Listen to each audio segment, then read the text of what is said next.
I like us to sit and chewing the fat, not being too serious, right? Don't take it into saying too serious. We're touching, tongue in cheek, right? We're touching serious issues without too much care for being serious. Aye, we're no preaching here, but we're disagreeing with a lot of things. We've not had a disagreement. This is two that we've nearly filmed. We'll need to find something that we disagree on, Sandy, because that does happen. Now, you need to clarify something for me, right? Right, we're going to put some facts out there that are in the public domain, so I'm not actually throwing anything on you that the public don't. You can't find out if they want, right? You know me. One, you've been convicted in the past when you were a teenager for a drugs charge. Yes. In your later life, you've been charged with violence at football and served jail time for that, right? So there seems to be this perception that I must be a football hooligan or I don't know you. No, see, to clarify, when I had my second child, I moved to a place called, just beside Newton, Cambuslang, right? Beside a place called Drumsagger. Now, there was a lot of house building going on. Now, there was a wee football team I started with two guys, I think, Graham Isle and John Love, called Strum Lab Boys Club, who were providing football facilities for, obviously, a booming population. So, I think I was involved a wee bit earlier than you, I think. You were there first now. Aye, and I was better, but you were there first. You say that, right? Okay. Oh, and by the way, big shout out to one of Drumsagger's probably most famous exponent, Cole McKinnon, doing very well at Rangers. Well done, kid. Very proud of you, everybody from Drumsagger.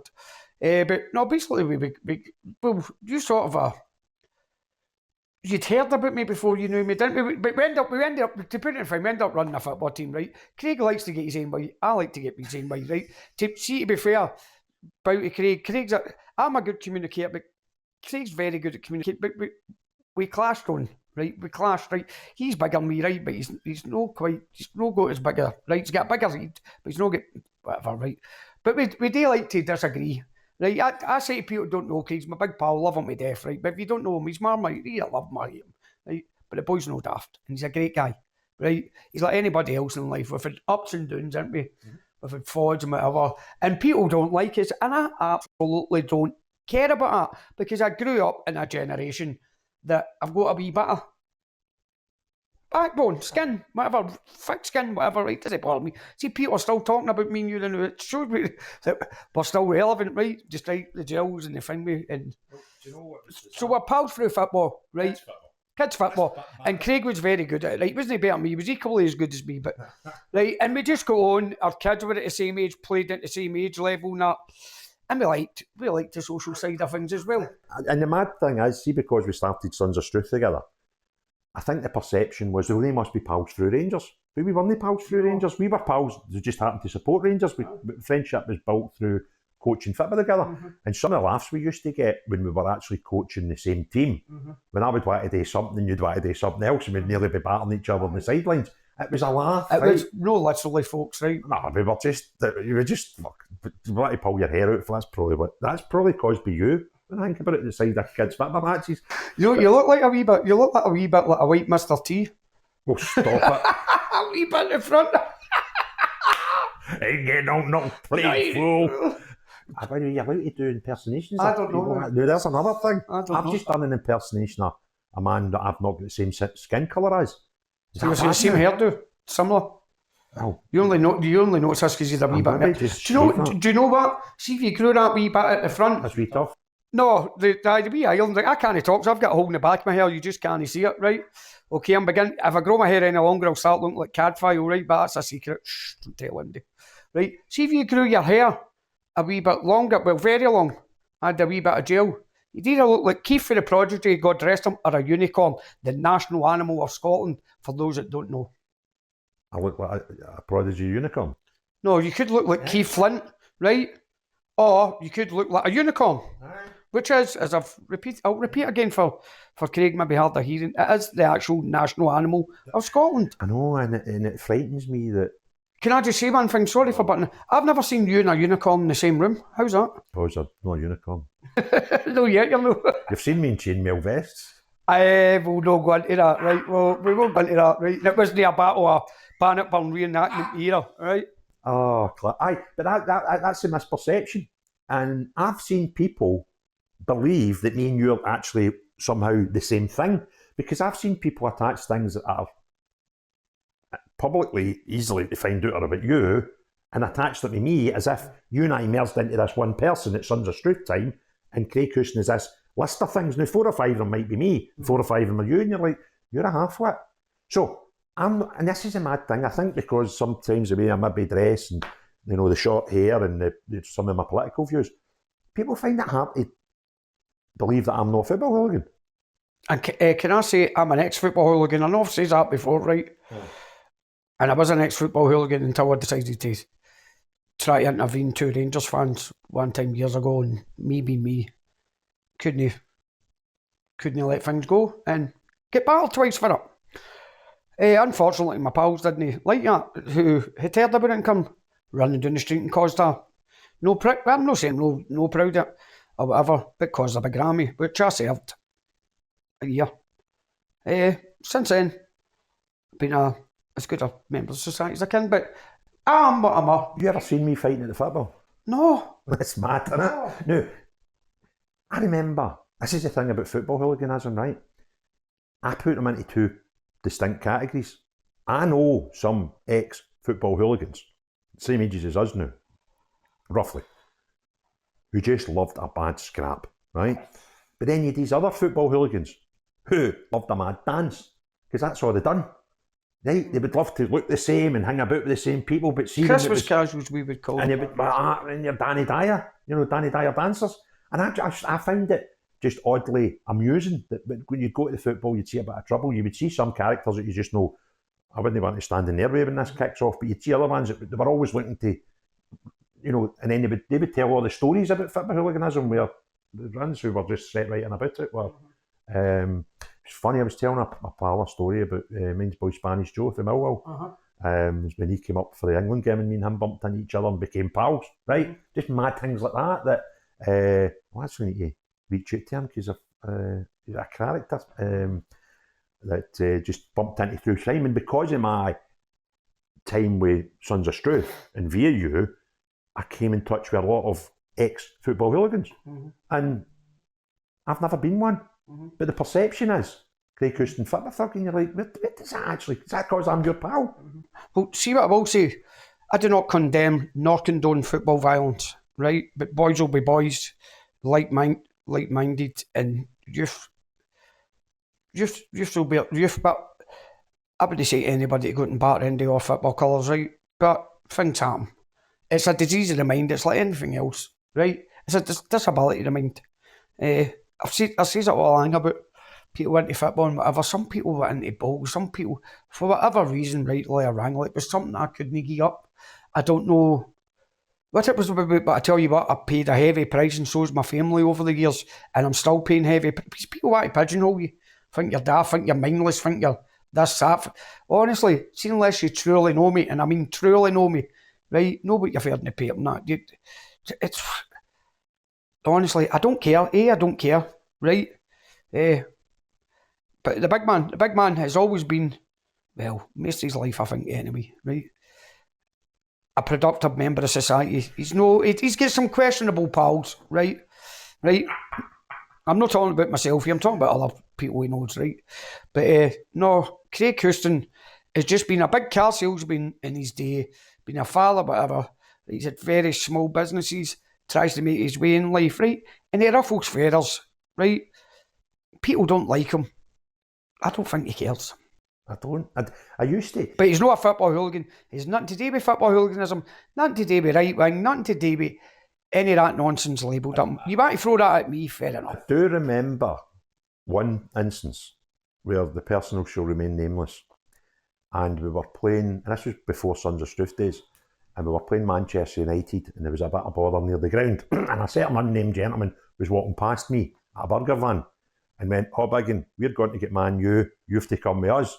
I couldn't bite my fingernails. I was bluttered. I'd been in the pub all day, and I'm like, and he went, "Just stay with you," right? So that was one time I might have get involved in a bit of football violence, but the guy didn't realise that I was bluttered at the time, and but was wanting to entice me into this potential fight at a football match. Remember this? I think the nearest you go to a fight at football matches when Rangers played Stuttgart in the Champions League, and the kids were still young, and about 3,000 Stuttgart fans get marched up in front of Edmiston Drive. Edmiston Drive and we were there with the children. I happened to go in, and my pigeon friends, I say, basically Stuttgart are shite, and my boys were wondering, A,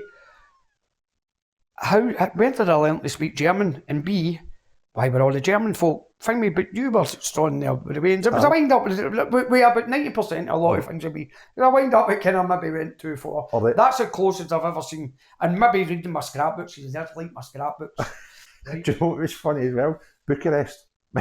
Bucharest. I'm there with me, Brian and the Wayne, right? And I nearly get involved in trouble that day, and you were close to it. You did go into a bit of bother, but you were helping the Rangers fans. There could have been a death act, but then you don't hear that in the media. You get, especially you're in kind of see the amount of dogs abuse I still get. Now you're looking like sometimes like bad Rangers fans. I'm like Celtic fans. I need to admit something that day. I've seen you at the top of the stairs coming down the stairs. I've then realised that Brian's got my ticket and he's away to another turnstile, and I'm faced with the last steward, and I did put him in his arse so I could get in. Because he was asking for my ticket and I didn't have it, and I saw you come and shoved him out the road and ran in. Fair that day, see, somebody didn't intervene, somebody was going to die. Anybody who was there. What's that? 2000 and what? It was early. Was it Unaria? Unaria. That was the second time I've been to Bucharest. I know. Must be a glutton for punishment. Aye, and that was, do you know, that was the first time I spoke to Andy Gorham. Me, Brian was getting our tickets off a pal of Gorham's, and I'm sitting in me and Andy became good pals his last couple of years of his life. And it was the first time I met him, and I'm standing in this pub in Bucharest with Andy, and behind us was a big screen showing the highlights of the last time Rangers been in Bucharest when we played Steaua. What a game! Andy Gorham's flicking them all around, and then it was big. I think it was Prodan scored right at the death, right? And I'm at Andy. I went, that's surreal. I went, did you know how good you were that night? And he went, aye, in the 92nd minute, and Prodan put one right me. Right, that was. And then we went to, so I wasn't at the first one, but I was at Unaria one, and that's where we bumped in. And I nearly got into a bit of football violence at that one, and that was just because for a safety reason. I had to get out of the situation we were in. They took Brian and the kid away to a safe area. I knew I'm sitting there with no ticket, and I'm like, I need to go that way. I can't go that way. I'll get battered going that way. And I had to put the steward on his arse to get in, and then you all come down the stairs to help the rest of the Rangers fans. I'm not trying to say some sort of egalitarian, but a lot of stuff that I've got involved with is being with like-minded people, right? Doesn't excuse it, but whatever.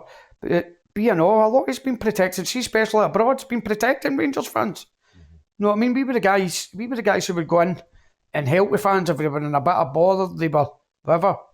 And I think that came to a head at 1999 at Parkhead Cross when Rangers won the league. I think a few people, especially. I'll give you another example, right? And again, I don't want to name him because he might not want to get named, but he's a guy that both us know. It's the recent bad lead break. Hair like mine, but ginger colour. You know what I'm talking about. And I was very fortunate. I worked for Rangers for a while, and I worked the European away games. And it was my first ever European away game working, and it was against Maribor. And it kicked off big style with the march trying to go to the stadium, and the police were taking. I nearly got arrested twice during the course of it, right? And this guy who I've just mentioned, who's meant to be notorious and bad and an evil person and all that, that was my first, I think, dealings with him face to face from memory. And he was carrying a young girl, she was about 16, out of trouble. And she'd been hit with CS gas and she was struggling. And if he was this horrible person, he'd have been smashing into coppers at the time. But his first reaction was, that lassie needs my help. And we got her to the side and we got water and we found out how to deal with this situation. And you're like, so that's another character that gets a bad vibe. But there is a great example of him actually just physically showing and helping a Rangers fan in bother. You're like, well, if these nasty guys weren't there, that lassie might not get any help, you know. See, I will say, I was wanting to touch on the hate monster, but I don't know if we'll do that another time. Well, we'll do that if you want. Could edit it. Or the other stuff out and put that back in. It's not a problem. Just talk. You talk about the police thing. The Police Scotland. Why I talk about the Police Scotland hate monster campaign? What an utter pile of dogments. I've seen the video come out. The wee monster that grows and grows and grows, right? And then it starts to deflate. Now, I don't want to say what it looks like, right? It just looks like a bit of the tip of a pallet in an anatomy, the way it blows up and then goes away down. But there's a line in that I just don't get about males and white privilege, perceived white privilege.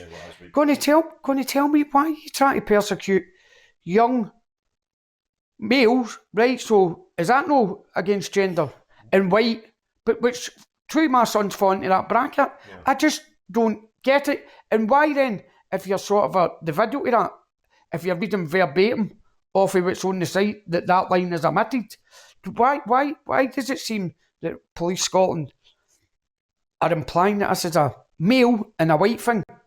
And was it 20 to 30 year olds or something? 18 to 30, and I know what they're going to say. Oh, we've done a study, we've got wee Quango done a study. But of course, listen, anything, if you want to do a study on anything, then statistically your biggest people that will be in that thing are 18 to 30 white males, because that's the majority of the population.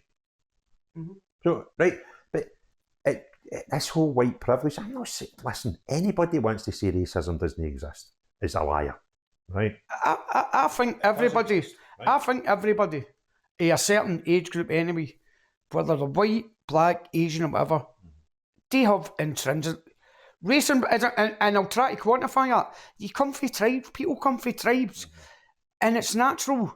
But it may be natural. My age growing up, if you were in the Shuri, you would want to protect your tribe. That's not to say it's right. I'm not saying it's right. I'm trying to gain an explanation. We've now got reverse racism, because what happens now is, and again, see, if I was a minority, I would take exception to this. You've seen certain places that you must employ X amount of minorities, right? Which, see if you let nature take its course, and 5% of the population were Afro-Caribbean. Probably nowhere near that in Scotland now, but let's just say that was the case, right? Or whatever you're looking at. Then I think to accept or expect 5% to be in a workplace that employs thousands of people would kind of make sense. That's not a bad thing, right? But now that you're seeing things like calls for the English Premier League, that they must employ, or the NFL do it, where any head coach job comes up, they must interview at least X amount of black coaches for the job, and you're like, well, so if let's say the top 5 coaches available at any given time just all happen to be white, but they've got to have 20% of the people they interview being Afro-Caribbean, that means the 5th best person for the job is not getting even an interview, and someone who's at least the 6th has got to get an interview. And you go, what? But the whole thing's becoming, and the other thing, the misconception is that racism, if you're a white male, then you cannot be racially abused. Racism can't work against you. Well. And we both know there's a recent case no far from here where a young boy that was horrific, and I want to just leave that there it is, because I want to cover that in a different video if you don't mind.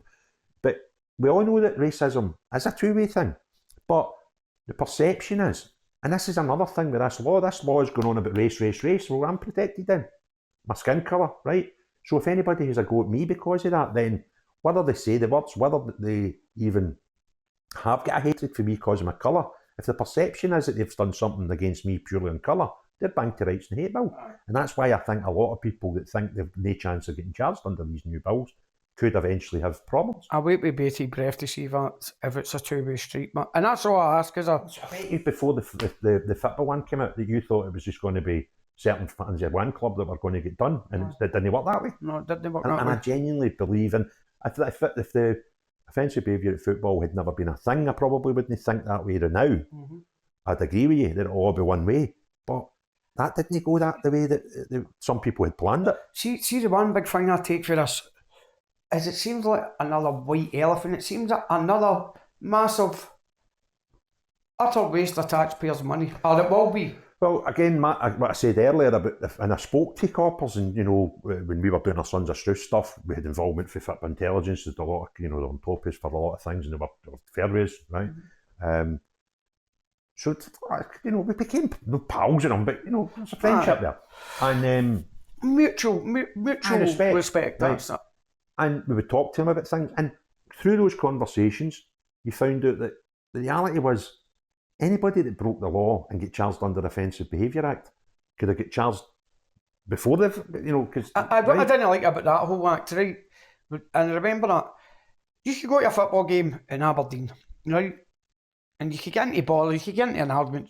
Him in Glasgow, and you were done for football. 24 hours. Aye, but that didn't apply to, say, a Scottish or a rugby fan going somewhere and getting back down the road. So it was targeting. It was wrongly targeting. I think that's how it was repealed, when it was wrongly targeting. I think it was a copper that told me this. Rangers were playing on a Saturday, and it was a 3 o'clock kick-off, and there was a couple from Northern Ireland over for the game. Mm-hmm. And then the next morning, they were waiting at Glasgow Airport to get their flight. They were in the bar at the airport, as you do. They get into a confrontation with another couple, right? The coppers were called. They calmed the whole thing down. Everybody was happy that it had been finished. And as a sort of parting shot, the copper says, so what were you doing in Glasgow? They were at the football. Do you know the two of them get arrested on the spot? Because it was within the 24 window that travelling to and from football matches, and you're like, what? It had nothing to do with football. It was 4 people at the Beardmore probably arguing about who was getting served first. That to me is like profiling folk. Now I know they'll say about a racially profile. It doesn't need to be racial, it's not racially, but profiling what because you're into a certain sport. But I don't know, the older I get, I don't know if it, my mother or my ancestors before this going through, I don't know if it's just a thing you go through life. See, sometimes I believe I'm no way of this world here now. I really don't know. I just don't know what's acceptable, what's no, what am I allowed to say, what even am I allowed to think? Right? Because the way it's going, what, they're going to start putting brain implants in us for birth and control what we think. Are we going to see there's conflict in the world? Are we all going to just sit down and hug and talk about it? And you know what I mean? That's not the way of the world. It's we're actually taking, to me, we're taking away, I wouldn't say skills, right? But we're taking, I mean, you know, like, going a wee bit off topic again, you know, and how much I'm right into the alien thing and what's going on in that. Say, for instance, right, the aliens decide to come down here in Marland, right? Or say the Russians decided to invade us, right? Do our powers that be expect us to go at the Russians with peace, love, man, hug, right? Gave up on nuclear weapons. Aye, right, because like it or no, conflict happens. And out of conflict comes a lot of good things. It has came a lot, right? It's conflicts are bad, whatever, right? You want to avoid them, but I don't know. We seem to be taking more and more social skills off our youth.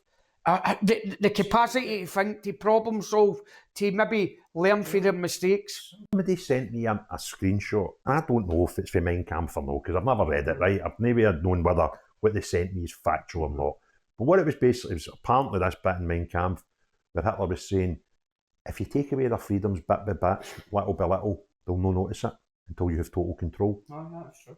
And when you think of those things that we spoke about, the transgender thing, the nanny thing that they try to bring in, and now this thing, if they'd brought those 3 things, and the SNP wanted to make those 3 things law, they just happened to only get one of them through. Mm-hmm. But that's where they're heading. It's total control of every aspect of your life. That's the way I see it. Maybe, I don't know.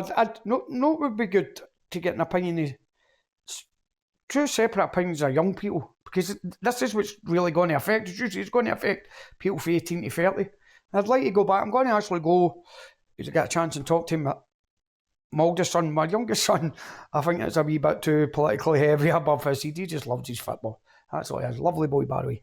Love you, Nathan. You might get a serious debate after it. Get a response for the other one. Aye. Get a serious thing with. But see, before we wrap up, right? Or you decide when we want to wrap up, right? Well, we've done about an hour and 5 minutes, so. Seen the subject. This is maybe 45 minutes. Right. Seen the subject and names for the podcast, right? Aye. Big Craig doesn't like my. Don't even put it out there. 2 bombs in a bladder, right? It's not to be took serious, but Craig says, nah, he's poo-pooed that, right? But if I'm you not poo-pooed that, right? But maybe we can do a poll on it. I like the podcast. What? Do you want a shot? Took it shot? Listen, what's wrong with just putting it out there? Because right, we're talking about this hate bill, right? Right. Are we committing any offences here? Staunch caster, like. That was staunch cast. Staunch cast. We can't have broadcast, right? I love every race and religion, right? Or I dislike them all equally, right? It doesn't matter. Staunch broadcast. You're talking about your yes, but alienating half our punters, right? Lock, stock, and 2 smoking prods.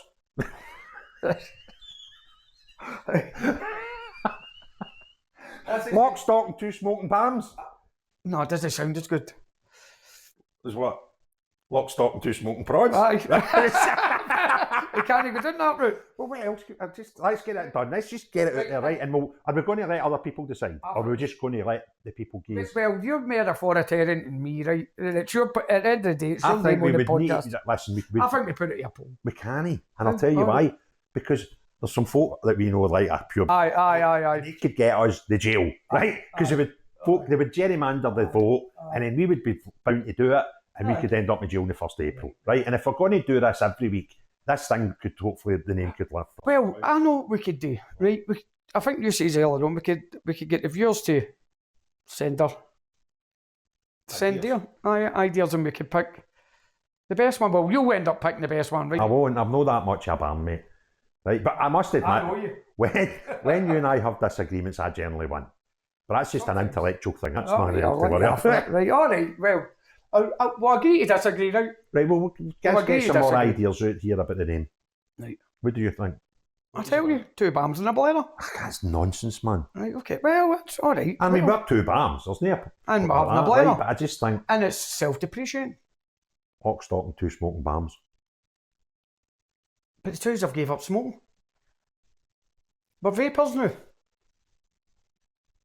Well, you lock, stock, and 2 smoking bams as well. Hold on, I've nearly got one, right? Oh no, don't. Hold on. See if Craig Seeds explodes in a minute, right? Remember the old film Scanners for people at a certain age, right? Vapor and Luke Sky Puffer. That's me off the top of the head. That's Vapor and Luke Sky Puffer. That's no bad on me, that. I could probably improve on it, right? See, when I'm editing this, I'll put that was a shite idea. Why did I even say that? Well, I suggest we get the viewers to Right, well, send in some, well, because viewers are obviously... I like that. Lock, stock, and 2 smoking vapes. Nah, the shite. That's Because not just... no, that kind of... We're getting to...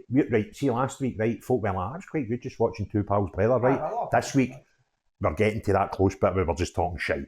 We're talking shite. Well, someday, I think why the interlopers, what I says, we do it ourselves, says at the end.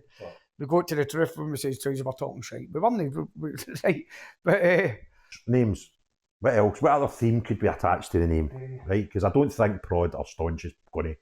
No, I really did like... I did like that one liner for the bird who owned the thing with.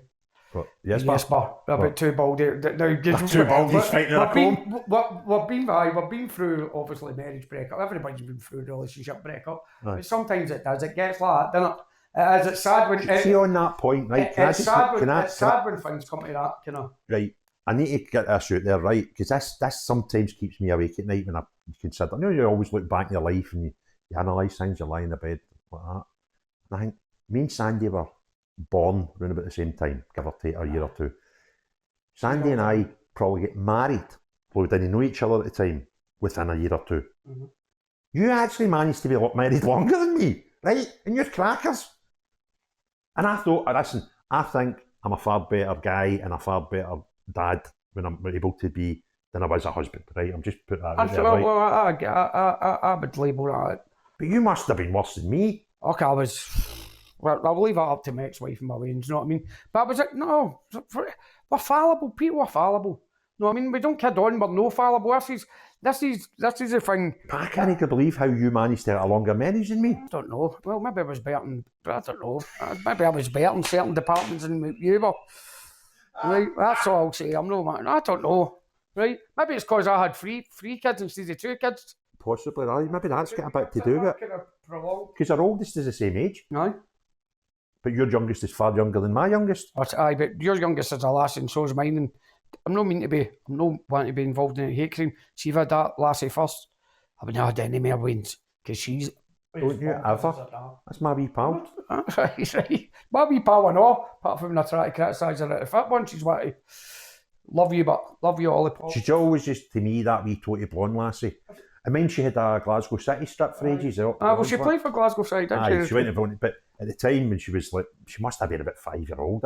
She maybe in that school, just hanging about the side of football park, always got a ball, just surrounded by the boys and just getting on with it. And that, you know, when somebody says, I love you, that comes right into my head. I know, That's the thought, right? And then she turns up at my door like she did last week, and she's nearly the bloody size of me. And I'm like, we are moved to match. Well, I don't get that. No, of course you don't. Nobody does. Nobody does it. It's like when you go to other parents and go like, oh, you're being so well mannered and so fine. We go like that. Aye. In your house, not in my house. Aye. Right, back to names. What about putting phobia or phobic in it somehow? You know you're better at this game than me, right? And I'm actually quite good with words. What about to transphobia and beyond? What? To transphobia and beyond. That's just a no, right. We'll edit it, right? Right, so I think we need to wrap up now because this is going to end up being like about 14 hours, and I might edit this into 2. I don't know. See how it looks when I get home. But good laugh again. We'll put this out Friday, and what we're going to try and do is do one a week, but hopefully about 45 minutes. The last one was 45 minutes. It seemed like a nice format. Might edit this one down because we're now recorded an hour and 12 minutes. But we'll do a weekly show going forward. Do it for a couple of months, see how it is, and if you're enjoying it and me and him have no smashed each other filming any of them, then we'll get back in touch. So, as I always say at the end of the podcasts, give us a thumbs up if you like the thing, give us a subscription if you've not already, and the most important thing of all, unless you're part of the SNP cult, have a great day. Cheery bye now.